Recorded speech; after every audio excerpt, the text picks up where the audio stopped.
One mistake, just one small mistake, and the F-15I Ra'am, worth nearly $100 million, would burst into flames in the skies over Yemen, reduced to a wreckage of steel crashing into Houthi-controlled territory.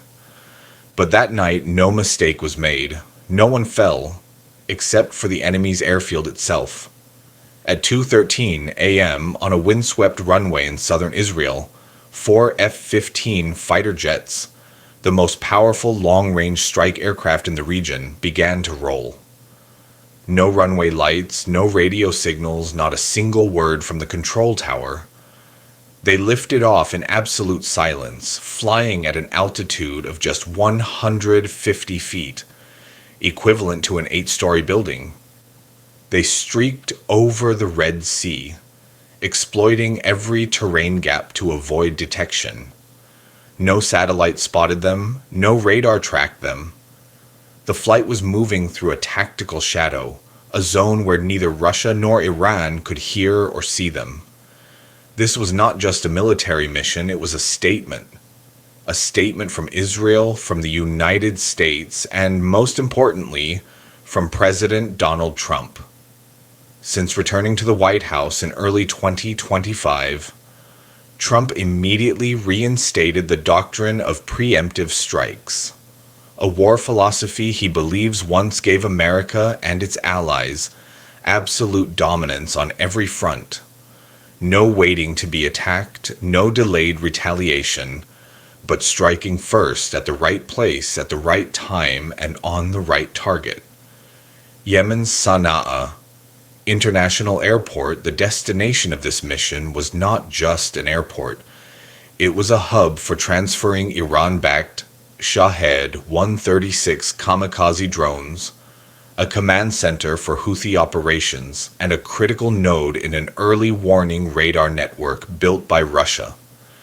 If not destroyed now, within weeks, swarms of Shahed drones could be unleashed across the Gulf, attacking merchant ships, threatening U.S. bases in Saudi Arabia, and plunging the region into chaos. This mission could not wait, could not be delayed, and could not fail. And only one man had the audacity to greenlight this long-range operation: Donald Trump. During his time in office, Trump boosted defense aid to Israel to a record-breaking $32 billion over a decade, including special funding to upgrade the F-15I Ra'am with Elbit integrated cockpits, extended range through conformal fuel tanks, and real-time satellite data sharing from U.S. reconnaissance systems. Thanks to this, the Israeli flight could cover 420 kilometers at ultra-low altitude without mid-air refueling, without dropping auxiliary tanks, and without radio communication. Every detail, from radar maps to enemy air defense status, was projected directly onto the pilot's helmet visors with a latency of just 40 milliseconds. Can you imagine it? A pilot flying nearly 500 kilometers in complete silence, never looking down, never checking signals, staring straight into the darkness ahead, while knowing exactly where the target lies, which direction enemy radar is scanning, and when to drop another 20 feet. That's not luck, it's technology, intelligence, and the strategic trust between Donald Trump and the Israeli military. At 2:43 a.m., over the Red Sea at 24,000 feet, an Israeli Air Force KC-707 tanker awaited. No radio calls, no guiding signals, just a single wing tilt, and the first F-15I pulled up beneath the massive tanker's belly. In under 3 minutes, it refueled fully, enough to fly an additional 1,600 kilometers, carrying its full arsenal of guided missiles and bunker-busting bombs. This KC-707 itself was a testament to the U.S.-Israel alliance. Converted from a Boeing 707 airframe, equipped with high-precision refueling systems, American control technology, and Israeli fuel management, It thrived under Trump's administration with its maintenance and upgrade program, funded without a single budget interruption. Without the KC-707, Israel could not have reached Yemen that night, could not have fought, could not have destroyed the drone base, and could not have sent a warning to Iran. At 2:53 a.m., the F-15 flight left the refueling zone and charged toward Yemen's coast. Far ahead, where faint lights glimmered on the horizon, was Sana'a, a base about to vanish, an attack driven by the might of U.S. technology and the unwavering resolve of President Donald Trump. At 2:53 a.m., the F-15I Ra'am flight was deep over the Red Sea, just over 200 kilometers from Yemen's coast. On the cockpit radar warning screens, a first blip appeared. The absolute darkness was pierced by fleeting flashes of electronic attack signals. The initial signal was vague, short radar pulses, then steady sweeps, then increasing frequency. The Israeli pilots knew instantly. The spoon rest early warning radar, an old Soviet design, was powering up. It was a system supplied by Iran to the Houthi. 10 seconds later, a second signal emerged, wider, deeper, lasting a third of a second per sweep. This was no longer a mere detection radar, but the all-seeing eye of Iran's multi-layered air defense network in Yemen. And that's when the battle began, not with bombs, not with missiles, but with electronic pulses and virtual data. In the cockpit of F-15I No. 2, the pilot gently turned a knob on the left control panel. A small switch activated the EL-8222 electronic warfare pod slung under the jet's belly. Instantly, a faint hum resonated in the system, barely audible to human ears. But to the Houthi radar stations below, it was a nightmare. The EL-8222 isn't a standard jamming device. It's an invisible weapon Israel developed for deep penetration missions into enemy territory. Based on technology that records, modifies, and replays radar signals, can you picture it? Ground radar emits a signal. The EL-8222 captures it instantly, alters its frequency and cycle, and sends it back. Like a false echo, it tricks the radar into believing the target is at 4,000 meters when the jet is skimming the sea.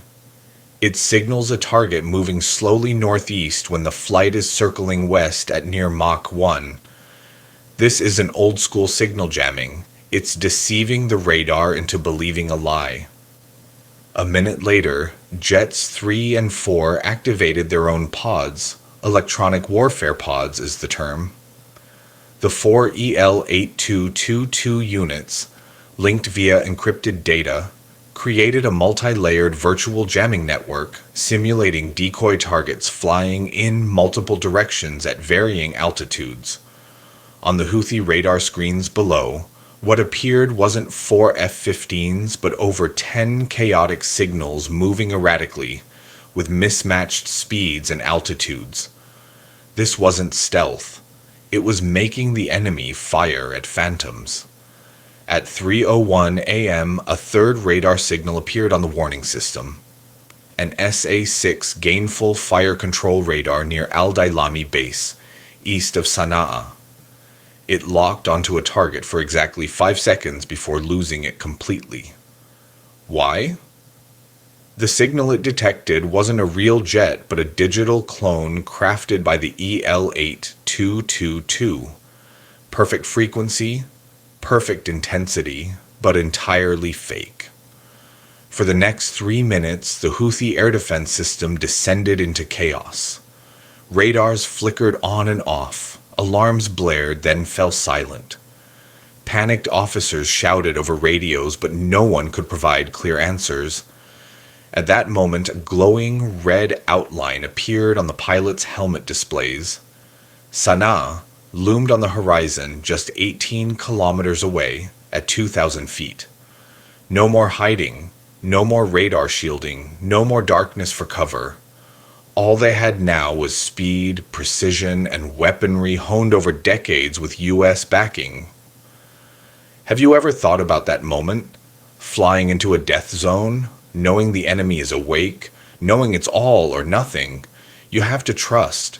Trust the aircraft you're flying. Trust the wingmen beside you. And trust the decision of the man who authorized this mission, Donald Trump. At 3:06 a.m., the 4 F-15 is cleared the final low hills.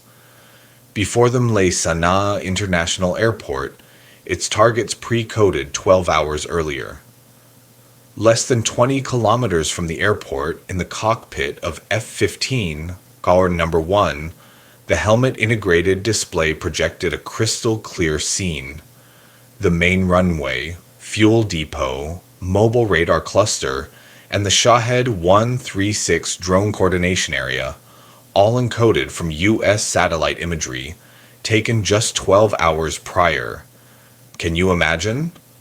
At this moment, each Israeli pilot saw the target right before their eyes without looking down at a screen or waiting for ground control orders, because everything had been pre-approved by Donald Trump. When Trump returned to the White House, one of his first priorities was upgrading autonomous combat systems for allies like Israel, Japan, and Taiwan. No more reliance on centralized command, no satellite data filtered through layers of bureaucracy. Just the aircraft, the data, and the pilot's decision.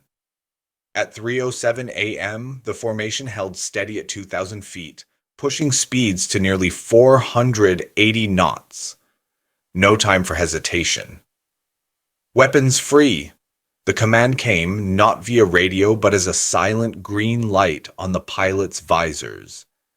Then Rampage missiles detached from their racks, each nearly 5-meter long, 570-kilogram missile launched in half-second intervals. 8 Rampage missiles, split evenly among the 4 jets, were pre-programmed with GPS coordinates and secure inertial navigation, independent of ground-based satellite signals. What is Rampage? It's a long-range cruise missile, reaching Mach 1.5, developed by Israel from the extra rocket artillery, but fitted with its own seeker and engine. Rampage has no terminal seeker, emits no infrared signals, and doesn't self-target. It follows a precise preset path. Why? Because a seeker would emit signals, and signals would be detected by radar. The question is, without a seeker, how do you ensure a hit? The answer lies in the absolute precision of the input data. Do you know where the satellite imagery used by the Israeli pilots that night came from? Not commercial satellites, not Google Earth, but strategic reconnaissance from the US KH-11 system, managed by the National Reconnaissance Office, shared only for special operations with direct approval from President Donald Trump. And what happened next? 3:08. The airport's fuel depot erupted in flames. 3:08 and 3 seconds. The drone repair facility exploded. 3:08 and 6 seconds. The mobile radar cluster was leveled. 3:08 and 8 seconds. The operations coordination building was hit and collapsed entirely. In just 60 seconds, Sana'a Airport was engulfed in fire. You might ask, why only 8 missiles? Why strike at night? Why not use drones or long-range artillery? The answer, once again, is speed. Rampage moves so fast that even if enemy radar activated at 3:06, less than 2 minutes later, the entire base was destroyed. No time for SA-6, SA-8, or even Panzer systems to react. Modern warfare isn't about who has more weapons, it's about who acts faster, more precisely, and leaves fewer traces. Donald Trump understood this, and he allowed no wasted seconds in operations like this. When the window opens, you strike immediately, no debate, no delay. At 3:09 a.m., Sana'a Airport was reduced to rubble. Smoke and flames billowed from the command area. Secondary explosions from unlaunched Shahed drones continued to detonate in waves. But the battle wasn't over. Enemy radar had just detected the Israeli formation. Cockpit alarms screamed relentlessly. An SA-6 gainful missile had launched from Al-Dailami base. Only seconds remained to react and escape Yemen's deadly skies. At 3:09 a.m., Sana'a airport burned. The 4 F-15I Ra'ams had completed their first strike. Each jet still carried 2 Rampage missiles, ready for a second salvo, but in the cockpits a piercing alarm sounded, fire control radar warning. An SA-6 gainful signal was detected. At 3:10, exactly 1 minute after the first explosion, a pair of surface-to-air missiles launched from Al-Dailami base. Do you know how deadly the SA-6 is? This missile travels at Mach 2.5 over 3,000 kilometers per hour, with high maneuverability, a 35-kilometer range, and a history of heavy damage to Israeli air forces in past Middle East conflicts. But this time, things were different. These weren't Cold War-era F-15s, but F-15 is. Customized by the U.S. for Israel, with fully digitized cockpits. Flight paths, missile signals, SA-6 radar frequencies, all processed in real time by onboard computers and fed directly to the pilot's helmet visors. At 3:10 and 38 seconds, the 2 SA-6 gainful missiles left their launchers. Solid fuel engines ignited instantly, leaving white smoke trails nearly a kilometer long, tearing through Yemen's night sky. On F-15I No. 3, the pilot shouted over encrypted frequency. Missiles launched, bearing 278, 2 targets locking. The formation immediately activated defensive split maneuvers, each jet veering in a different direction while deploying chaff, tiny aluminum strips to confuse missile radar. More critically, the entire flight engaged afterburners. Flames roared from the engines like torches, pushing speeds near Mach 1 while climbing at a 60-degree angle into the sky. Why not stay low to evade radar as before? At low altitude, the SA-6 locks targets more effectively, especially with ground radar illumination. The only path to survival was upward. At 3:12, onboard computers showed the missiles 32 kilometers away, still locking, approaching at nearly 2,000 kilometers per hour, with the gap closing in just over 30 seconds. Can you imagine it? In a sealed cockpit, pressure crushing your chest, the jet shaking from rapid maneuvers, alarms blaring, and missiles closing in from behind. At 3:13 and 40 seconds, 2 of the 4 F-15Is crossed Yemen's airspace border, entering relatively safe Red Sea airspace, but the other 2 were still tailed. The EL-8222 systems now not only jammed radar, but transmitted long-range decoy signals, disrupting the SA-6's guidance.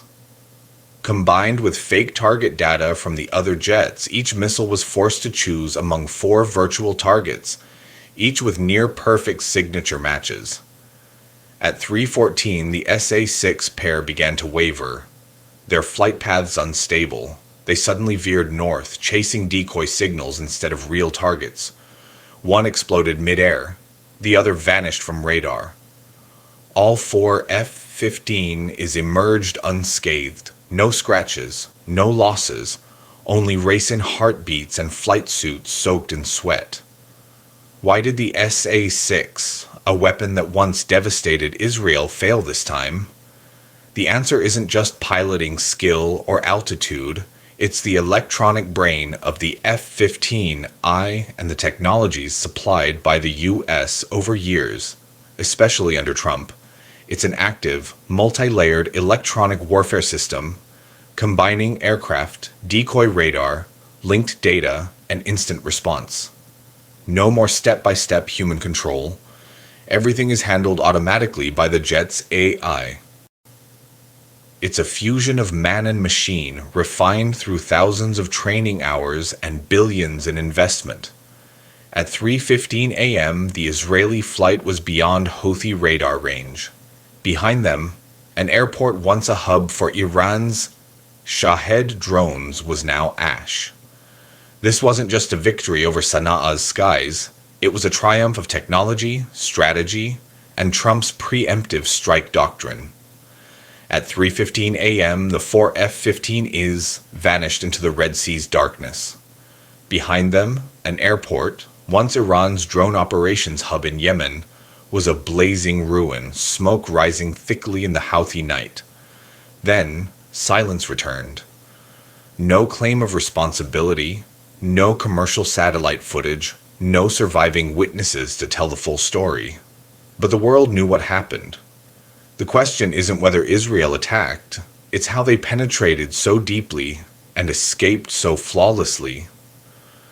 Two words explain it: technology, American technology, and the uncompromising ally support policy Trump launched upon returning to the White House. Unlike previous administrations, cautious or defensive, Trump chose action. No warnings, no press conferences, just striking when needed, hitting the snake's head. What happens after this strike?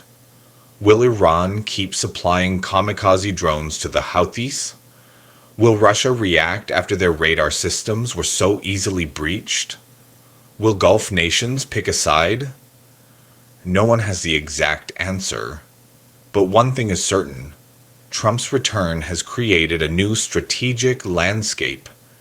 Instead of passive defense, he advocates active deterrence, precise strikes, and infrastructure destruction, sending an unmistakable message. If you arm terrorists, we'll destroy your depots before the drones take off. The unclaimed operation on the night of the 13th sent silent shockwaves across the Middle East. Iran's radar stations in Syria beefed up staffing.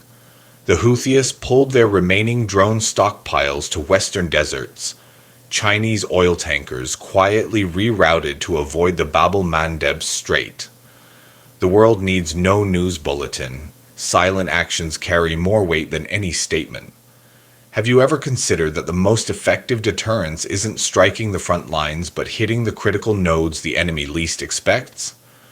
No need for 100 missiles, no need for stealth bombers, just 4 F-15Is, 8 Rampage missiles, and a strategy calculated to the minute.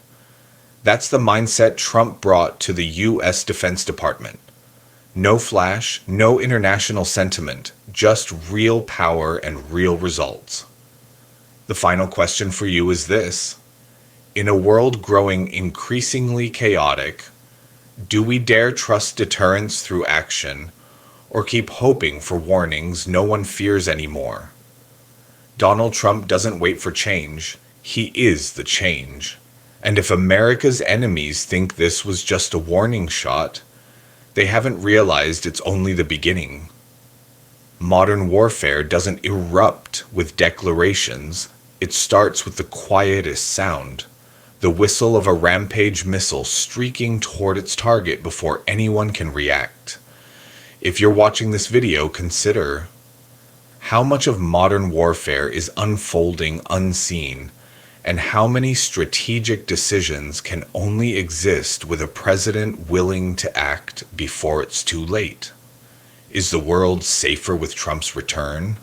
Or is this just the opening chapter of a new geopolitical game where technology is the sword and data the decisive blow? Leave your comments, because this isn't just a video. It's a warning of a future approaching fast. Thank you for watching our analysis of this conflict's developments. Here we don't just tell stories. We dissect every move, every tactic, every shadow behind each war. If you're passionate about geopolitics, military power, and what's really happening behind the global battlefield's curtains, the B-21 Raider channel is for you. Don't forget to subscribe, because each video paints a different picture, packed with data, analysis, and truths not everyone dares to speak. And if you find this content worthwhile, comment to share your perspective. War isn't a game, and every viewpoint matters.